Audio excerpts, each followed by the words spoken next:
যেহেতু আমার শ্বশুরবাড়িতে থাকা হয় না, স্বামী সন্তান নিয়ে ভাড়া বাসাতেই থাকছি, তো শ্বশুরবাড়ির লোকজনদের মুখ থেকে এই রমজান মাসে টুকটাক যে একটু প্রশংসা শুনবো ওটা আর শোনা হয় না। এই জিনিসটা কিন্তু কাজের প্রতি ইচ্ছা শক্তি খুব বাড়িয়ে দেয়। এই যেমন প্রতিদিন ইফতার তৈরি করছি, সাহারিতে রান্না বান্না করছি, শ্বশুরবাড়ির লোকজনদের সাথে যদি থাকতাম কেউ একজন তো অবশ্যই বলতেন যে বাহ, আজকে তো বেগুনিগুলো খুব ফুলকো হয়েছে, পেঁয়াজগুলো খুব মুচমুচে হয়েছে, আজকে আলুর চপগুলো খুব সুন্দর হয়েছে। এই যে কতগুলো রোজা চলে গেল, এই রোজাগুলোর মধ্যে অনেক রকমের কাজকর্ম করা হয়ে গিয়েছে। প্রতিদিন যেই পরিমাণে রান্নাবান্না হচ্ছে, এমনি নর্মাল দিনগুলোতে যেই রান্না করি তার থেকে মনে হয় দ্বিগুণ রান্নাবান্না করছি।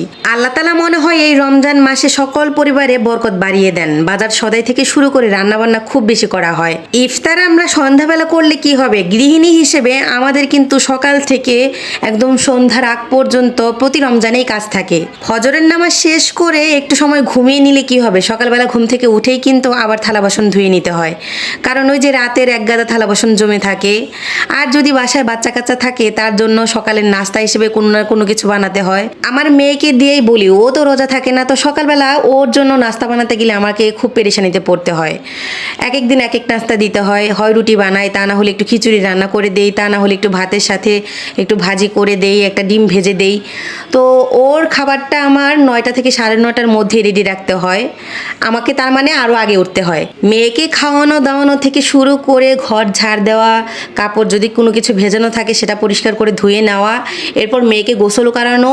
তো এসব করতে করতে যখন 12টা বেজে যায় তখনই চুলায় আবার চলে যেতে হয়, কারণ রান্নাটা আগেই করে রাখতে হয়। রাতের রান্নাটা যেহেতু আমি দুপুরবেলায় করে রাখি, রান্না চুলায় বসাই, এই রান্না শেষ হতে 2 থেকে 2.5 ঘন্টা সময় লেগে যায়। এরপর ইফতার তৈরি করতে চলে যাই।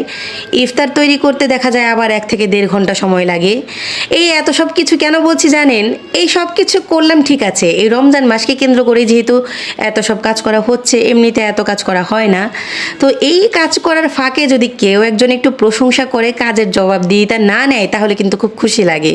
এখন এগুলো না করে যদি কেউ প্রশ্ন করে বসে যে কী কাজ করেছো, কিভাবে কাজ করেছো, লেট হচ্ছে কেন, বা ওটা ওভাবে করেছো কেন। আমার স্বামীটা আবার একটু খুঁতখুঁতে স্বভাবের। আমি খুব টেনশনে থাকি যে ও যে পরিমাণ খুঁতখুঁতে, যদি এই রমজান মাসে কোনো একটা কথা বলে বসে আমার তো মাথায় একটু জেদ উঠে যাবে। তো আলহামদুলিল্লাহ এই জিনিসটা আমার ফেস করতে হয়নি। প্রতিদিন আমার ইফতার তৈরির টাইমে ও সবসময় আমাকে বলে যে এত বেশি ইফতার তৈরি করতে হবে না, যতটুকু পারো ততটুকু করলেই চলবে। তবুও আমি ওকে খুশি করার জন্য সবগুলো আইটেম রাখার চেষ্টা করি। জোর যে করে তা না, তবে ও যদি আইটেমগুলো একটু রাখি খুব খুশি হয়, কারণ অফিস থেকে বাসায় ফিরে আমাদের সাথে যেহেতু ইফতার করতে বসে পড়ে, তো ওর সামনে যদি একটু ভ্যারাইটিস ইফতারগুলো রাখা হয় তাহলে ও কিন্তু একটু খুশি হবে। বাইরে তো আর এতটা ইফতার করা হয় না। আর ও এই যে কয়টা রোজা ছিল ওর মাঝখানে শুধু একটা দিনই, মানে গতকালকেই বাইরে ইফতার করেছে। এমনি আমাদের সাথেই প্রতিদিন ইফতার করে।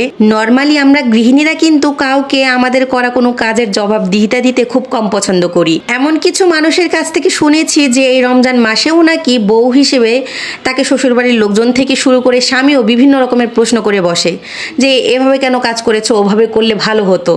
তো আমি আসলে একটু রিকোয়েস্ট করব, যারা এরকম করে থাকেন এরকমটা করবেন না, কারণ রমজান মাসটাতে কিন্তু একজন গৃহিণীর অনেক কষ্ট করতে হয়। তার এই করা কাজগুলো কষ্টের মনে হবে না যখন কাজ শেষে তার একটু আপনি প্রশংসা করবেন, কারণ প্রশংসা শুনতে কিন্তু সবারই ভালো লাগে। আমি নিজেকে দিয়েই বলি, আমার স্বামী যখন আমাকে একটু প্রশংসা করে না, তখন আমার কাজের প্রতি আগ্রহটা অনেক দ্বিগুণ হয়ে যায়। যাই হোক, আলহামদুলিল্লাহ অনেকগুলো রোজা চলে গেল, সামনে আরও কিছু রোজা রয়েছে। ইনশাল্লাহ বাকি রমজানগুলো প্রতিটি গৃহিণীদের জন্য শান্তি বয়ে আনবে।